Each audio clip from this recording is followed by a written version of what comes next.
Meus amados irmãos, saúdo a todos com a paz do Senhor.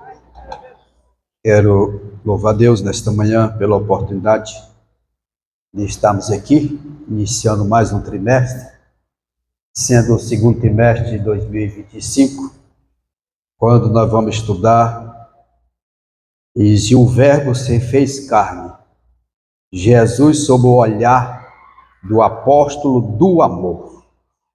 Pastor Elenay Cabral é o comentarista, consultor doutrinário e teológico da CGADB e da CPAD. Já tivemos inúmeros comentários do pastor Elenay Cabral. Nesse trimestre nós vamos estar estudando sobre o Evangelho segundo escreveu João. Não cito o nome dele, mas vemos as características que foi ele que escreveu este Evangelho. E dos 21 capítulos, nós vamos extrair 13 lições, que está aqui. Hoje, o Verbo se tornou em carne. A segunda, o novo nascimento. A terceira, a verdadeira adoração. A quarta, Jesus, o pão da vida. A quinta, a verdade que liberta. E a sexta, o bom pastor e suas ovelhas. A sétima lição, eu sou a ressurreição e a vida. A oitava, uma lição de humildade.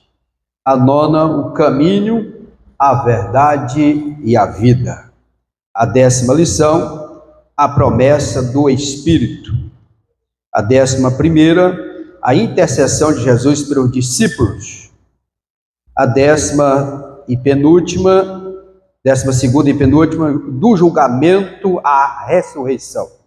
E encerra a lição número 13ª, renovação da esperança. Então, essas temáticas nós vamos estar estudando nesse segundo trimestre. Muito bom conteúdo dessa lição. E nós vamos ver aqui, neste comentário, algumas peculiaridades do apóstolo João em relação aos demais. Essa lição de hoje, ela tem 3 objetivos. Primeiro, apresentar as informações introdutórias sobre o Evangelho de João, revelar o Senhor Jesus como Verbo de Deus e explicar tanto doutrinariamente como biblicamente, a manifestação do Verbo. Essa obra joanina, ela é considerada uma autóptica. Por que autóptica? Porque ela não é sinótica. Sinótica, a palavra sinótica, que são os 3 primeiros evangelhos, é como pensar junto. E nós vemos que o Evangelho de João diverge um pouco dos 3 primeiros evangelhos. Os episódios de discurso de modo exclusivo, especialmente aqueles que evidenciam a divindade de Jesus. O apóstolo João é o único relator o relatar o primeiro milagre do Senhor Jesus. Nós vimos lá no capítulo 2, versículo 1 ao 11, a transformação da água em vinho. Bem como seus importantíssimos diálogos com Nicodemos e a mulher samaritana, João também é o único a registrar o sermão final do Senhor Jesus, que dá grande ênfase a obra do Espírito Santo. João relata sobre isso e nos apresenta o arrebatamento da igreja, uma doutrina escatológica e neotestamentária. Por outro lado, não menciona parábolas de Jesus no Evangelho segundo João. Temos algumas alegorias, provérbios e não parábolas.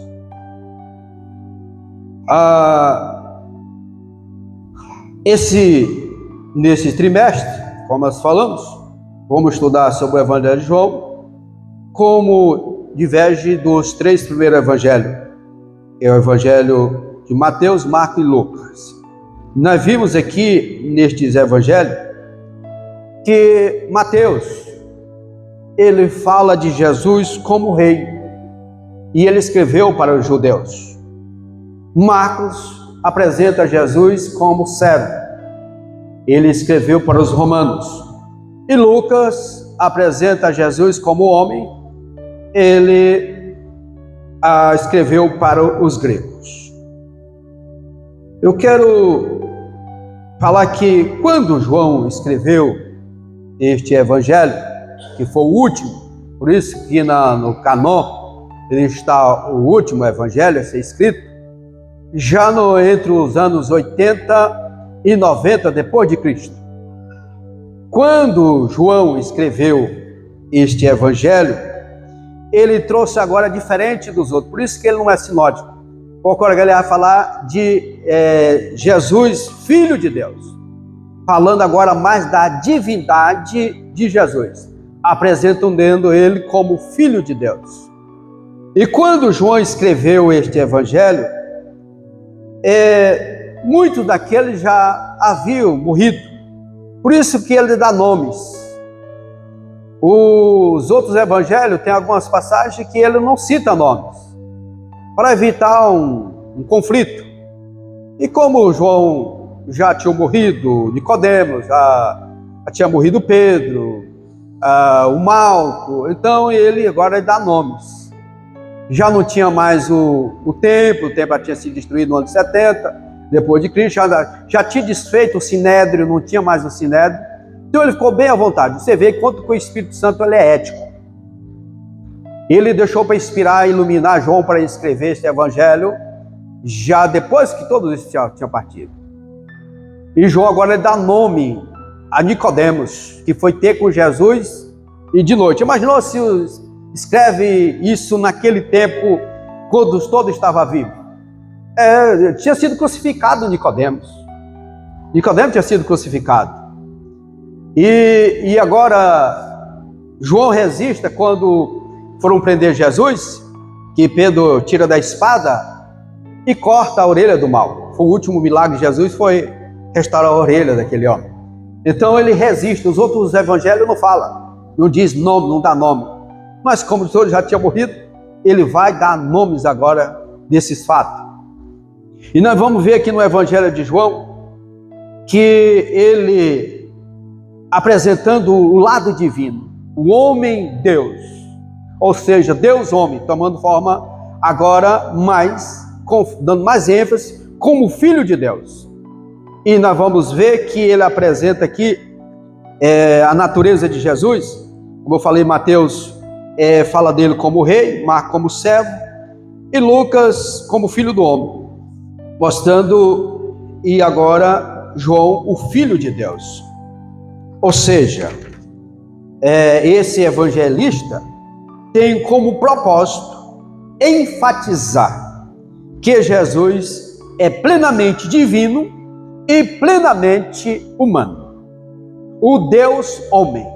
A ênfase que João dá é do Deus homem. Mas o próprio evangelho de João, embora seja mais a realça a deidade de Jesus, também sublima de modo claro a natureza humana de Jesus. E quando ele relata sobre a natureza humana de Jesus, lá no fato dele estar na beira do poço e teve sede, teve fome, quando os discípulos foram comprar. Então ali está mostrando o lado humano do Senhor Jesus.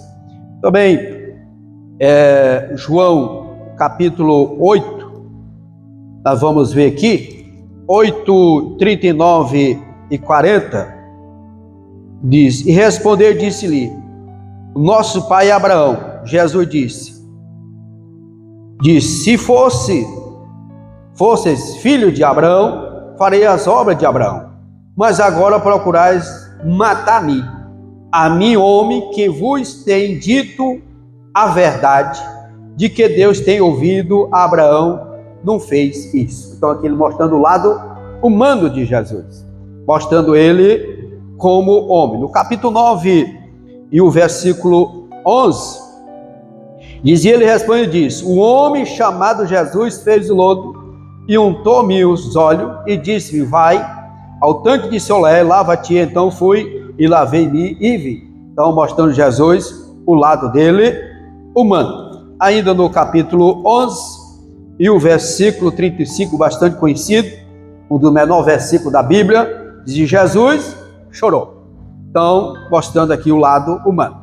Mostra o lado divino, mas também o lado humano. E em João, o verbo se encarnou com o seguinte propósito. Primeiro, confirmar a promessa de que ele é o Cordeiro de Deus. Mostrar que ele é o Cordeiro de Deus. Cumprindo, está lá em João 1:29, e cumprindo o que Isaías escreveu no capítulo 53. E também Apocalipse 13:8. Segundo, revelar a glória do Pai. Foi quando nós vimos aqui no capítulo 1 e no versículo 18. Deus nunca foi visto por alguém. O Filho unigênito que está no seio do Pai, este fez conhecer. Então, revelando quem era o Senhor. Revelando ele. E terceiro, ser um fiel sumo sacerdote. Ele é o fiel sumo sacerdote. 8:46 vai dizer, quem dentre vós me convence de pecado? E se vos digo a verdade é porque não credes. Aqui mostrando o lado divino do Senhor Jesus. E também aniquilar o pecado. Foi o principal propósito da vinda de Jesus, foi para aniquilar o pecado. Por isso que João o Batista, o que fala mais aqui, quando se fala em João aqui, está falando João o Batista, o precursor do Senhor Jesus. Ele mesmo, quando ouviu Jesus, ele identificou como o Cordeiro de Deus que tira o pecado do mundo. E o próprio João, nas suas epístolas, ele faz menção exatamente de que Jesus veio para purificar, tirar o pecado do mundo. Na sua primeira epístola, capítulo 3, e o versículo 5 diz, e bem sabeis que ele se manifestou para tirar os nossos pecados, e nele não há pecado. Então ele era 100% dele, 100% homem, do lado humano, ele não pecou.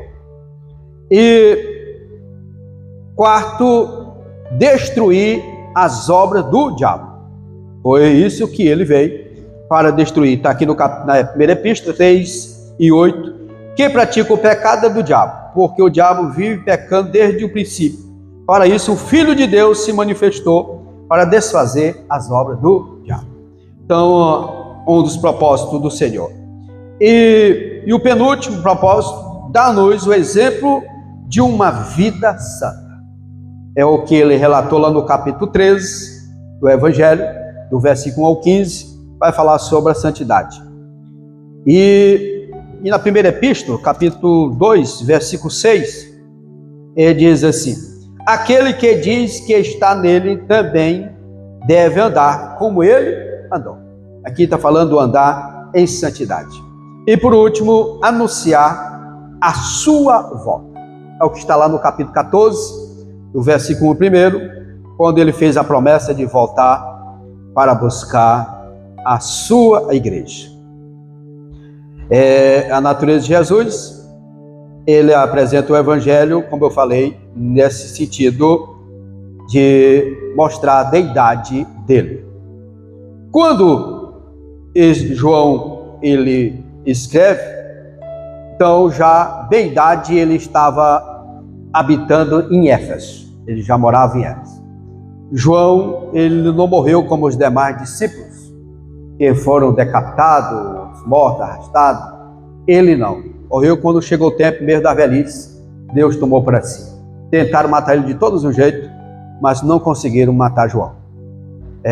Lançaram ele isolado na ilha de Pátimo, não conseguiram.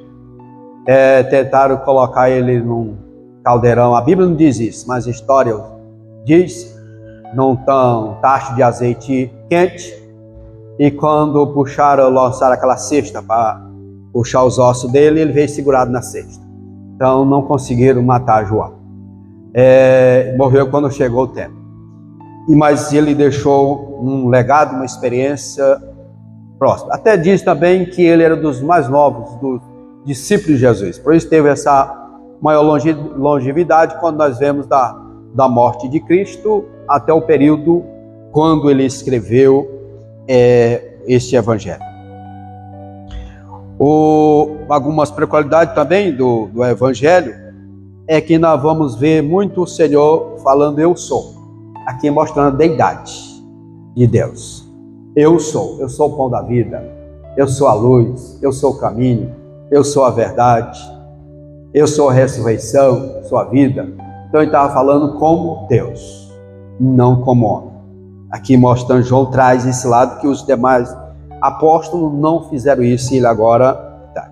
Ele só em lhe falar que era filho de Deus já queria matar ele. Imagina se ele declara isso escrito naquele tempo. Então deixou para escrever nesse período. Primeiro tópico, nós vamos aqui ver nesse primeiro tópico aqui,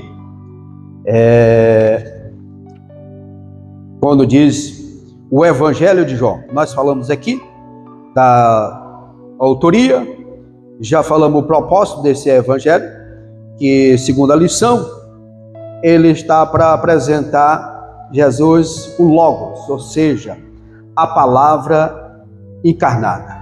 Ou seja, Deus, o Senhor tomando forma humana e vindo. João, ele tinha muita coisa para falar de Jesus, não tinha? Ele disse, olha, se eu fosse falar todas as coisas que eu sei a respeito dele, está aqui no versículo 21. Há, porém, ainda muitas outras coisas que Jesus fez. Se cada uma das coisas das quais fosse escrita, cuido que nem ainda o mundo todo poderia conter os livros que se escrevem. Amém. Ele encerra. Então ele tinha muita coisa. Ele fez um resumo apresentando quem era o Senhor Jesus. Ele apresenta ele como o Logos, o Filho de Deus. Jazinho, nós vamos explicar isso aqui sobre esse verbo. Aqui no segundo ponto, onde nós vamos agora adentrar no comentário, diz a revelação que ultrapassa o passado. Quando nós vimos aqui, ele redigiu esse capítulo, nós vimos que o versículo 1 ao 14 é o prólogo, a introdução do Evangelho de João. É o texto que foi lido nesta manhã, ele é a introdução do livro do Evangelho segundo João. Quando o apóstolo redigiu a introdução do primeiro capítulo do Evangelho, diz, no princípio era o Verbo. É provável que ele tenha como referência o livro do Gênesis, capítulo 1 e o versículo 1. No princípio Deus criou o céu e a terra. João leva-nos ao princípio sem data. Ele leva um princípio sem data. Antes da criação das estrelas, dos anjos ou de qualquer outra coisa do universo, ele apresenta o Senhor como o Logos, como a palavra viva. Ele estava com Deus no princípio. Vamos ver que diz João, capítulo 8, versículo 58. E disse-lhe Jesus, em verdade vos digo que antes que Abraão existisse, eu sou. Aqui falando, mostrando que ele estava no princípio. E Paulo teve essa revelação quando ele escreve aos Colossenses, capítulo 1, e o versículo 17, ele vai dizer, e ele é antes de todas as coisas, e todas as coisas subsistem por ele. Então ele é atemporal, ele não está limitado ao tempo, ele não tem início. Esse versículo aqui do João mostra que o verbo é Deus.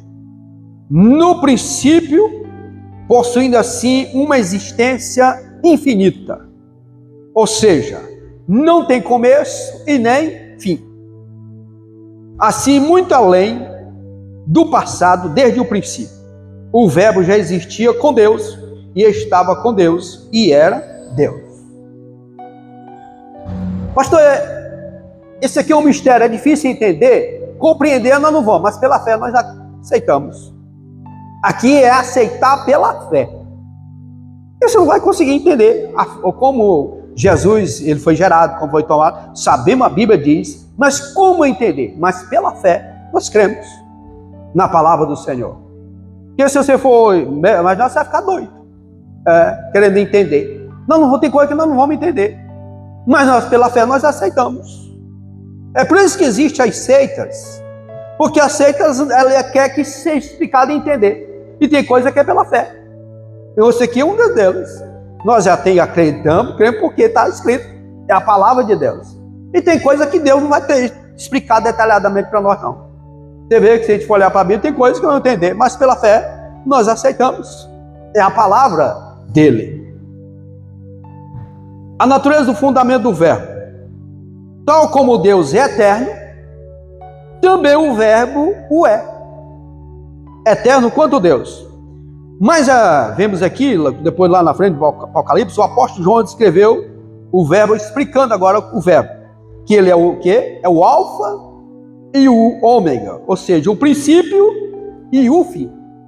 Ele é o princípio e o fim de todas as coisas. É o que era e o que há de vir.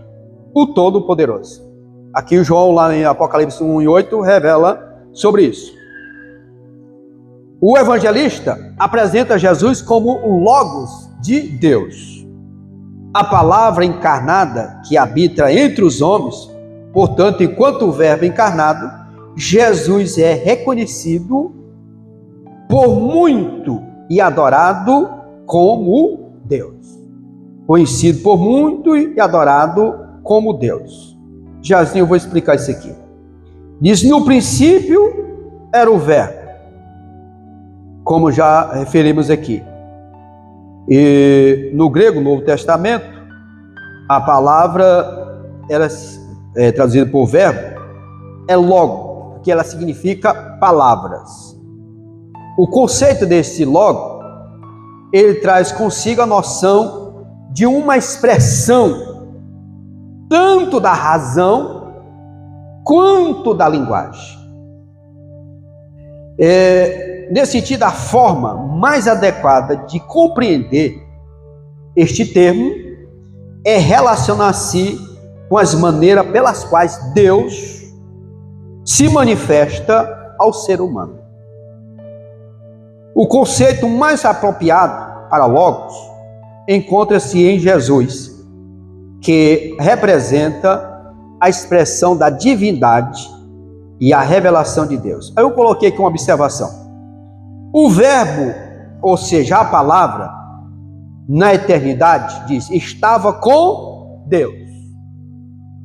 Indicando no original grego uma comunhão mútua, intercomunicação perfeita, que Jesus e harmoniosa com Deus Pai. Então havia essa comunhão, essa intercomunicação, essa harmonia com Deus Pai. O Verbo era Deus, verdadeiramente e eternamente. Não significa que Jesus e o Pai fosse uma pessoa só.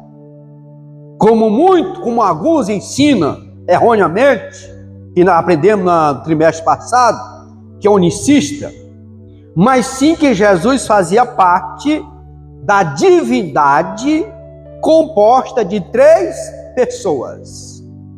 Composta de três pessoas, são três pessoas distintas com a mesma essência, ou seja, com os mesmos atributos. Aqui é o que nós aprendemos, é o que a Bíblia diz, a Trindade. Três pessoas distintas, mas com a mesma essência, com os mesmos atributos. Amém, meus amados? Então o Verbo falando do Senhor Jesus, ele estava no princípio. Não é que aqui João está dizendo que ele veio, que ele existiu, que ele passou a existir. Não, ele se tornou, ele encarnou. Não é reencarnação. Reencarnação é do Espiritismo. Ele encarnou, tomando forma humana, para cumprir os propósitos de Deus para com a salvação do homem. E quando se fala em Deus, está falando das três pessoas juntas. Não é três deuses, é um só Deus em três pessoas. Compreendido? Aceita pela fé? Amém.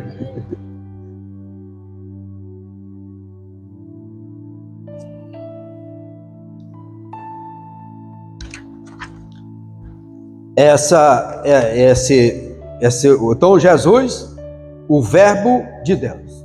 Então a palavra viva. Tem a palavra escrita e tem a palavra viva, que é o Senhor. E aqui, continuando o terceiro tópico, que é onde nós vamos falar aqui agora sobre a encarnação do verbo, diz a manifestação do verbo e a luz do mundo. João aqui, o Batista, quando ele viu Jesus, ele identifica Jesus como o Criador de todas as coisas, mediado pelo Pai através do poder da sua palavra. E diz, a seguir ele faz uma distinção entre luz e treva. João, agora o escritor, ele vai e escreve, mas a observação de que João Batista havia feito. Diz as trevas. O que é que as trevas? Ela simboliza a obscuridade espiritual, provocada pelo pecado. E Deus enviou João Batista para testemunhar e proclamar sobre a luz, que falando da vinda do Senhor Jesus. Nós vimos aqui na leitura bíblica em classe, o versículo 6 e 8, e disse, 6 a 8, houve um homem enviado de Deus, cujo nome era João. Isso aqui é o Batista. Este veio para testemunhar, para que testificasse da luz, para que todos crescem por ele. Não era ele a luz, mas veio para que testificasse da luz. É igual ele disse, a voz do que clama. Ele sempre, quando João identifica, falando de Jesus, ele não era a voz que clamava, ele se estava mostrando da voz do que clamava, apresentando o Senhor Jesus. Ele nunca se identificou mostrando acima do Senhor Jesus. Quando alguém tentou dizer, olha, Jesus está batizando mais que tu, se importa que ele cresça e eu diminua. João nunca teve essa preocupação de ser igual a Jesus e nem maior do que ele. João Batista teve esse cuidado. A verdadeira luz é Cristo, que veio anunciado por João Batista, mas que os homens decidiram fazer o quê? Rejeitar a luz. Está aqui no versículo 29 ao 12. Eles rejeitaram a luz. Eu fiz aqui uma observação. Jesus é comparado à luz. Por quê? Por que Jesus é comparado à luz? A luz, ela é imparcial. A luz é imparcial, brilhando de modo igual sobre todos. Ela brilha para todos. O sol não diz que o sol brilha para todos? Então Jesus, ele veio para todos. Ele veio para todos. Segundo, a luz, ela é pura. A luz retém a sua pureza, seja qual for a sujeira iluminada. Jesus, o amigo dos pecadores, mantém imaculada a sua pureza. Jesus esteve nesse mundo, nessa baixa terra, mas ele não se contaminou. Ele manteve puro. Como luz, a luz é pura. Terceiro, A luz, ela é mansa.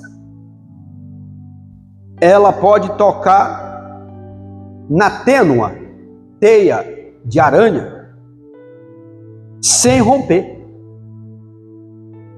Jesus, com infinita ternura, ele consertou os corações quebrantados. Vamos voltar lá em Mateus, capítulo 12 de Mateus, capítulo 12, versículo 20, diz assim: não esmagará a cana quebrada e não apagará o morrão que fumega, até que faça triunfar o juiz. Ele não veio para destruir, ele destruiu as obras do inimigo, mas ele veio para cumprir o plano da salvação. A luz, quarta, a luz revela, tal qual é o alívio que a luz do dia significa para o viajante. Quando clareia o dia, muda totalmente. Assim, a luz de Cristo, pelo Espírito Santo, ilumina o nosso caminho. Então Jesus, ele é a luz. E essa luz, a luz, a fonte verdadeira da luz, ele está em nós. Essa luz agora, ela vai dar o reflexo em alguém que está próximo de nós. É por isso que quando chega um crente, diz ali, chegou, a luz vai resplandecer. Não diz que nós somos como astros, que onde tivermos a luz vai resplandecer. O astro fica em cima. Onde está, tudo vai estar claro. É assim onde nós chegarmos. Onde estivermos, as trevas vai ser dissipada, porque a luz está em nós. A própria Bíblia diz que nós somos o quê? A luz do mundo. Jesus é a fonte. Está em nós através do Espírito Santo. Então essa luz tem que refletir. O que impede uma iluminação? Se tiver manchado, né?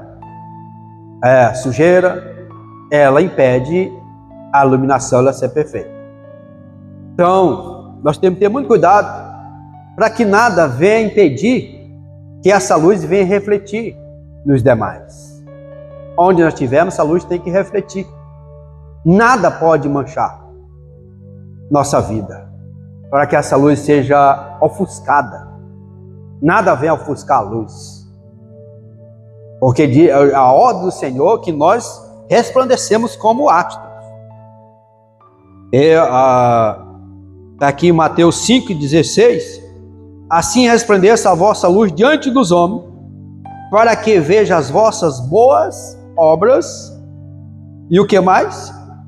E glorifique o vosso Pai que está no céu. Vamos lá para Filipenses, capítulo 2, a carta aos Filipenses, versículo 15.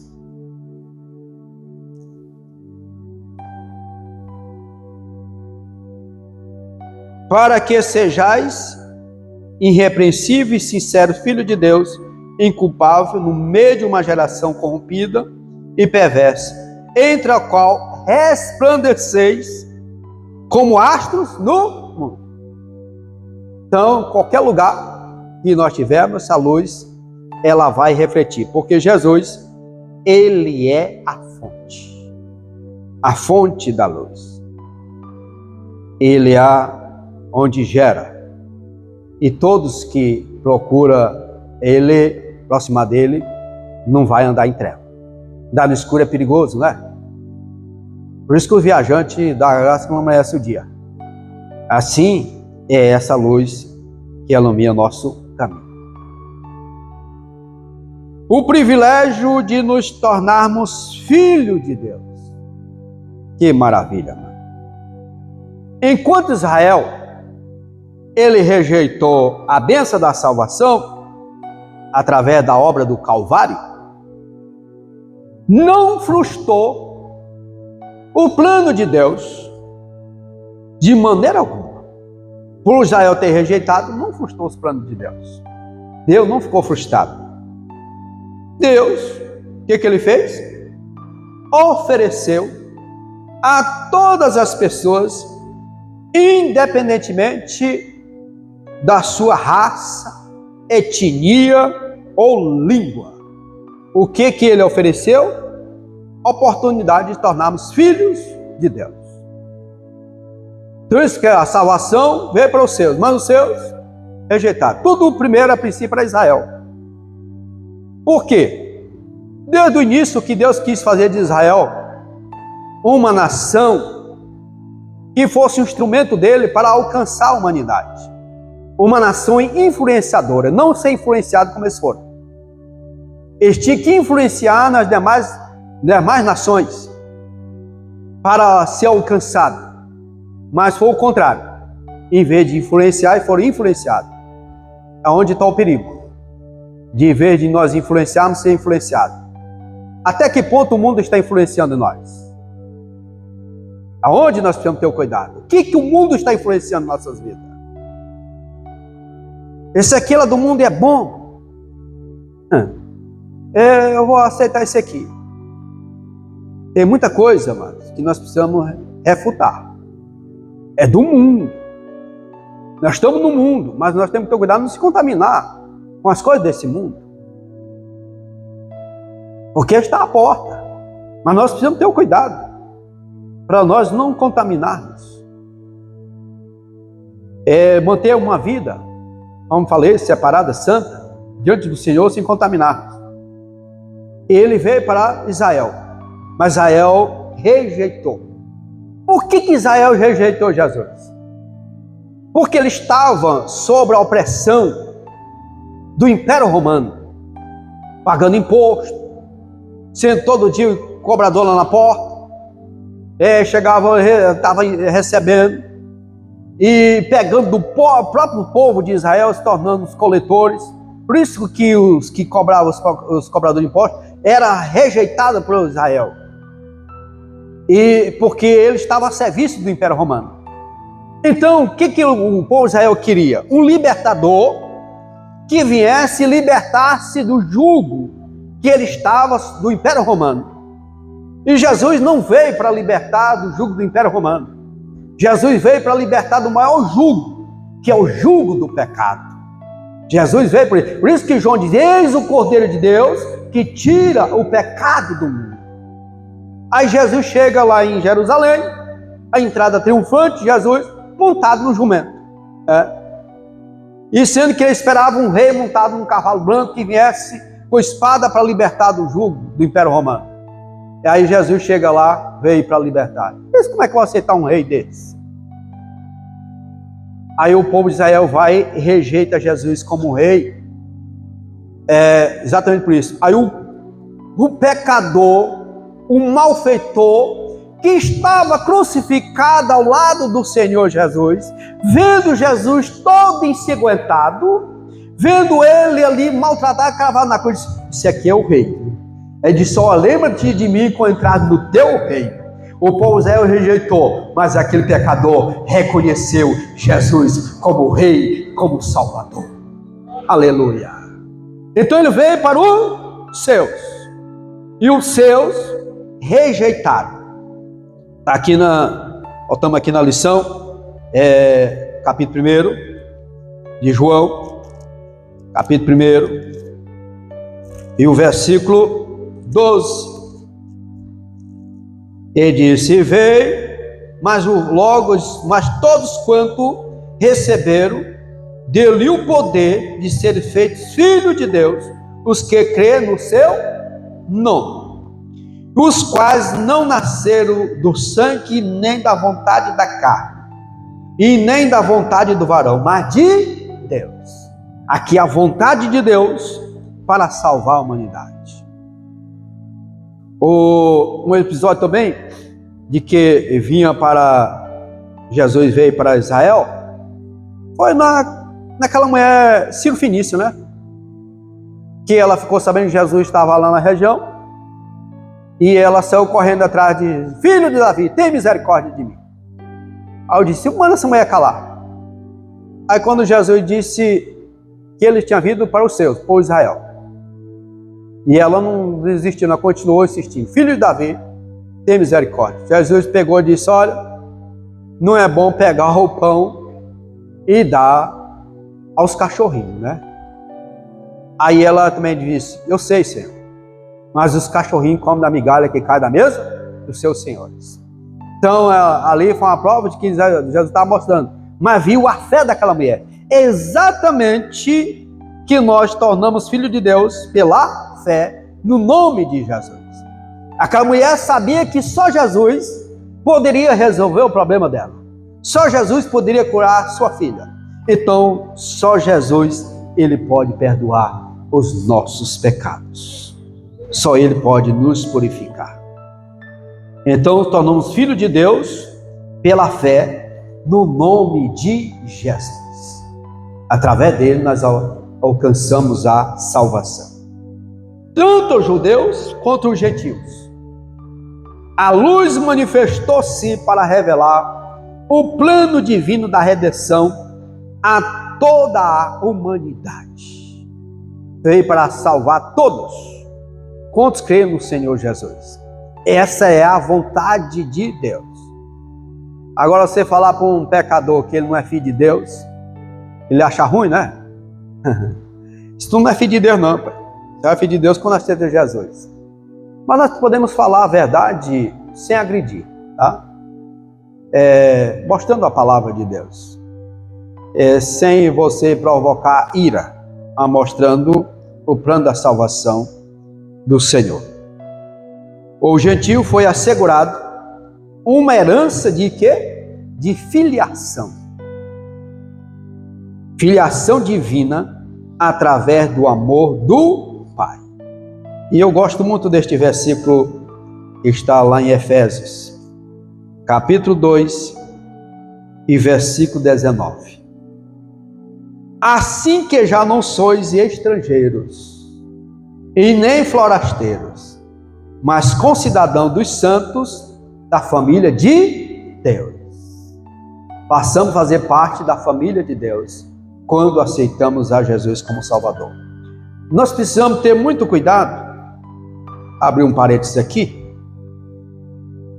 Esse capítulo 2, versículo 19 de Efésios, para nós não confundirmos com que Pedro escreveu, dizendo que neste mundo nós somos forasteiros. Aqui, quando nós somos forasteiros, devido à passagem nossa aqui na terra, porque nossa morada, nossa pátria não é aqui. É nesse sentido. Quando o Efésio fala que não é forasteiro, ele está falando que agora nós pertencemos à família de Deus. Não somos qualquer um, não.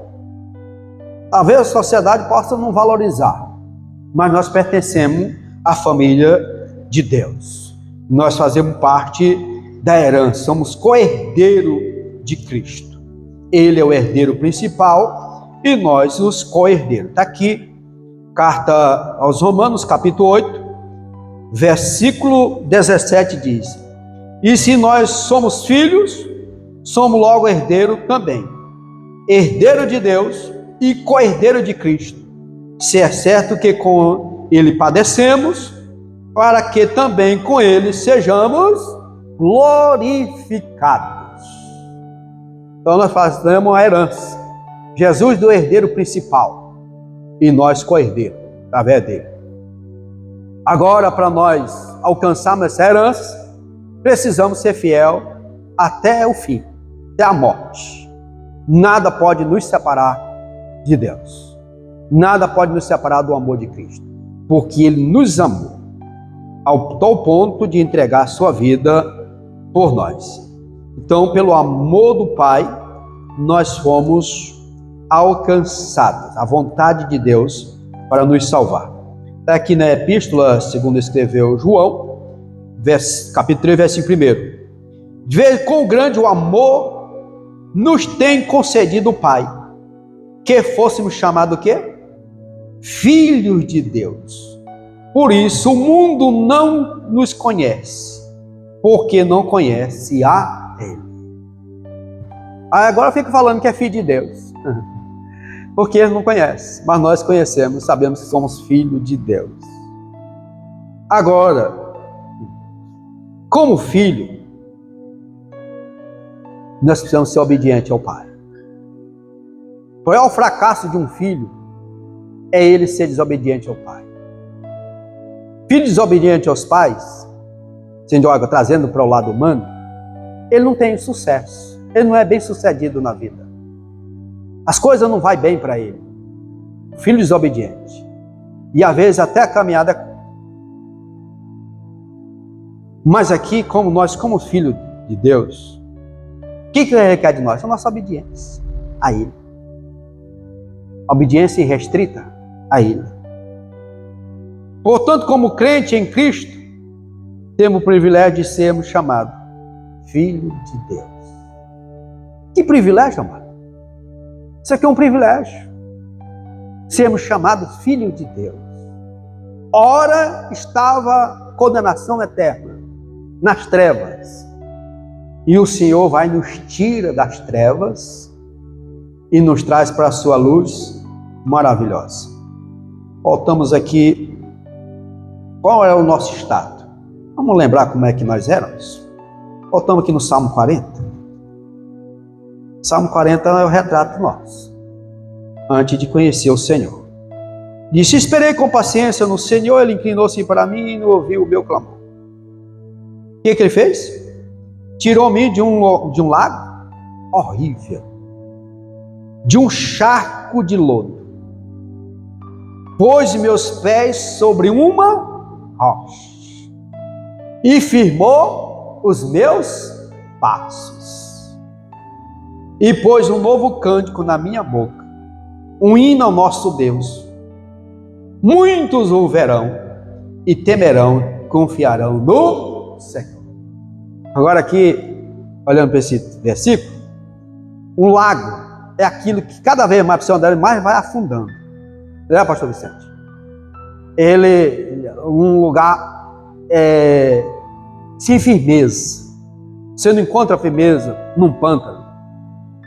E a situação aqui, ó, essa figura de linguagem, essa analogia, como nós estávamos nessa situação. E ele vai, nos tira de lá e coloca sobre uma rocha. Rocha é firmeza. Aqui uma figura do Senhor Jesus Cristo. Ele é a rocha eterna, a pedra angular da esquina, do qual estamos alicerçados. Ele nos tirou lá e colocou sobre a rocha. E Ele firmou nossos passos. O novo convertido, às vezes, começa pisando, igual uma criança aprendendo a andar, né? Pisando a vez em falso, depois ele firma. Assim é a nossa caminhada. Nos firma sobre a rocha. Aí, lá do que antes a gente falava palavrão, né? Falava torto. Agora ele louva a Deus. Eu acredito que não tenha crente que fala palavrão, não. Não acredito. Na manhã da eira, falar não. Ele machucou o dedo, glória, Senhor, glória a Deus. Uma vez, morde, segura para não falar um palavrão, né? Alguém falou alguma coisa com ele, ele vai ficar calado, orar ao Senhor. Porque ele dá um novo cântico. Eu tenho palavrão, não adora a Deus. Palavrão não glorifica a Deus.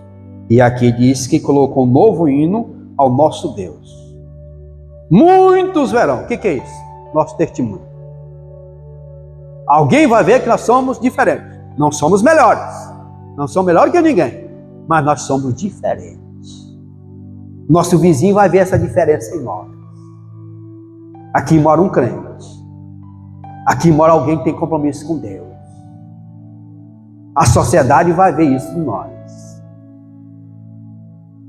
Alguém que tem fidelidade a Deus. Esse aqui serve a Deus, porque ele é diferente. Ela é diferente. É exatamente o cumprimento de Salmo 40 aqui. Então Jesus, ele veio, para nós, para os seus não receberam, mas nós o aceitamos. Ele que tomou toda a iniciativa para a nossa salvação. Que coube a nós? O arrependimento. Reconhecer que nós éramos pecadores e aceitar Jesus como Salvador. Terceiro e último, a manifestação e habitação do Verbo. O Verbo se fez carne. Aqui falando da humanização de Deus, que passou a viver entre os homens. O termo verbo possui uma conotação muito mais rica e profunda do que qualquer conceito filosófico. Deus entrou na história. Passou a conhecer quem era o ser humano. Ele viveu como homem. É importante notar essa expressão, habitou entre nós. E no grego essa expressão indica o verbo armou seu tabernáculo ou tenda entre nós. Ele passou a conviver por pouco tempo, mas entre nós. 33 anos, 30 e poucos anos, que ele viveu nessa baixa terra, mas tomou forma humana, entre nós. Antes Deus habitava em quê? Numa tenda, né? Simbolicamente, no tabernáculo. Numa tenda que é do seu povo, o povo de Israel. Quando Moisés construiu a tenda, tinha o lugar santo dos santos, onde ficava a arca da aliança, símbolo da presença de Deus, que ele manifestava ali. Com agora, nessa nova dispensação, ele não reside mais naquele tabernáculo. Qual o tabernáculo que ele reside agora? Nós. Nós somos o tabernáculo que o Senhor habita. Ele reside entre nós, representando a manifestação plena da presença divina no mundo. Então o Senhor, hoje, ele habita em nós. Por isso que nós somos chamados tabernáculo.